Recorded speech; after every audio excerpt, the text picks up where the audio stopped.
Shalom, shalom, je vous salue dans le beau et précieux nom du Seigneur. Nous sommes le 30 juillet, nous sommes heureux de pouvoir nous retrouver aujourd'hui. Le thème de notre méditation, c'est la louange prophétique. 1 Corinthiens 14, verset 7 dit « Si les objets inanimés qui rendent un son comme une flûte ou une harpe ne rendent pas de son distinct, comment reconnaîtra-t-on ce qui est joué sur la flûte ou sur la harpe? Et donc, que ferai-je donc au verset 15? Je prierai par l'esprit, mais je prierai aussi avec l'intelligence. Je chanterai par l'esprit, mais je chanterai aussi avec l'intelligence. Et notre texte où nous allons vraiment nous appesantir, c'est Apocalypse 5, verset 1 à 14. Il est écrit « Puis je vis dans la main droite de celui qui était assis sur le trône un livre écrit en dedans et en dehors, scellé de 7 sceaux. Et je vis un ange puissant qui criait d'une voix forte, qui est digne d'ouvrir le livre et d'en rompre les sceaux. Et personne dans le ciel, ni sur la terre, ni sous la terre, ne put ouvrir le livre ni le regarder. Je pleurais beaucoup lorsque personne ne fut trouvé digne d'ouvrir le livre ni de le regarder. Et l'un des vieillards me dit, ne pleure point. Voici, le lion de la tribu de Juda, le rejeton de David, a vaincu pour ouvrir le livre et ses 7 sceaux. Et je vis au milieu du trône et des 4 êtres vivants, et au milieu des vieillards, un agneau qui était là comme immolé. Il avait 7 cornes et 7 yeux, qui sont les 7 esprits de Dieu envoyés par toute la terre. Il vint et prit le livre de la main droite de celui qui était assis sur le trône. Quand il eut pris le livre, les 4 êtres vivants et les 24 vieillards se prosternaient devant l'agneau, tenant chacun une harpe et des coupes d'or remplies de parfums, qui sont les prières des saints. Ils chantaient. Les 4 êtres vivants et les 24 vieillards chantaient. Ils chantaient un cantique nouveau en disant « Tu es digne de prendre le livre et d'en ouvrir les sceaux, car tu as été immolé et tu as racheté pour Dieu par ton sang des hommes de toute tribu, de toute langue, de tout peuple et de toute nation. Et tu as fait d'eux un royaume et des sacrificateurs pour notre Dieu, et ils régneront sur la terre. » Je regardais et j'entendis la voix de beaucoup d'anges autour du trône et des êtres vivants et des vieillards, et leur nombre était de milliards, de milliards, de milliers, de milliers. Ils disaient d'une voix forte, l'agneau qui a été immolé est digne de recevoir la puissance, la richesse, la sagesse, la force, l'honneur, la gloire et la louange. Et toutes les créatures qui sont dans le ciel, sur la terre, sous la terre et sur la mer, et tout ce qui s'y trouve, je les entendis qui disaient, à l'agneau qui est assis sur le trône, et à celui qui est assis sur le trône, et à l'agneau soit la louange, l'honneur, la gloire et la force au siècle des siècles. Et les 4 êtres vivants disaient, Amen. Et les vieillards se prosternaient et adorèrent. Ce récit est tellement magnifique, parce qu'il est en train de nous parler de l'importance de la musique, de la louange prophétique.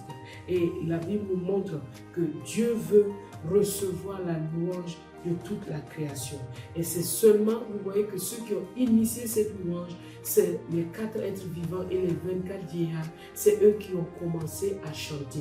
Et quand ils ont commencé à chanter, les anges ont répondu et les anges aussi ont dit quelque chose.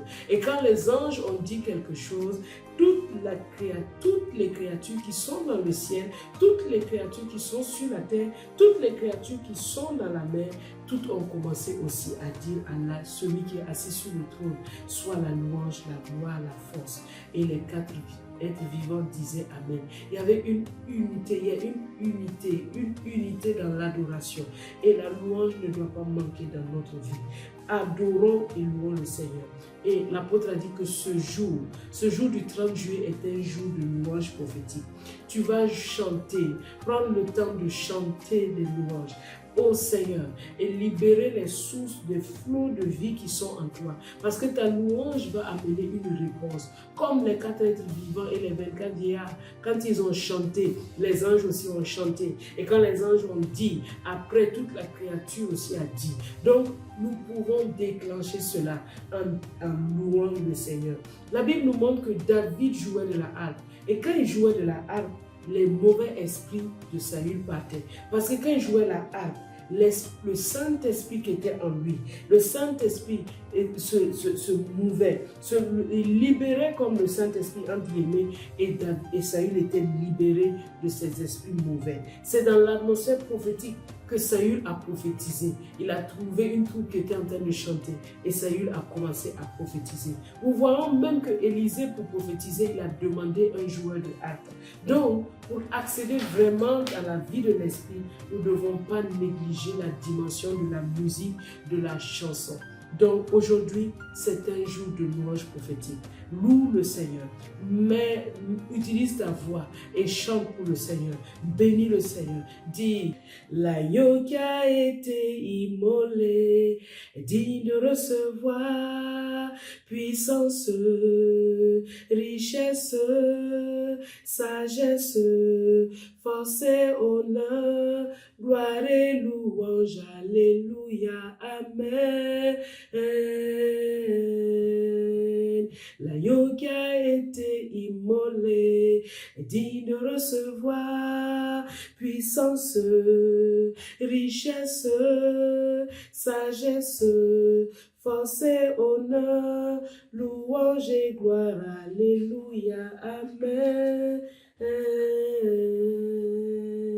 C'est une journée de louange prophétique, d'adoration en esprit et en vérité, que votre esprit déborde de louange, d'adoration, que l'Église déborde de louange et d'adoration, et que chacun puisse faire monter des chants dans l'esprit, des chants dans l'intelligence. Active la louange prophétique dans ta vie, car l'agneau qui a été immolé est digne de recevoir la louange, la richesse et la force. Que en ce jour, cela soit le partage de notre église locale, de ton église locale, et que le Pakistan, pays pour lequel nous prions, reçoive aussi cette bonne nouvelle. L'agneau a été immolé. Pakistan, l'agneau a été immolé pour toi, et il a été immolé pour que tu sois fait pour Dieu un royaume et des sacrificateurs. Qu'il en soit ainsi pour tous les Pakistanais dans le nom de Christ Jésus. Amen.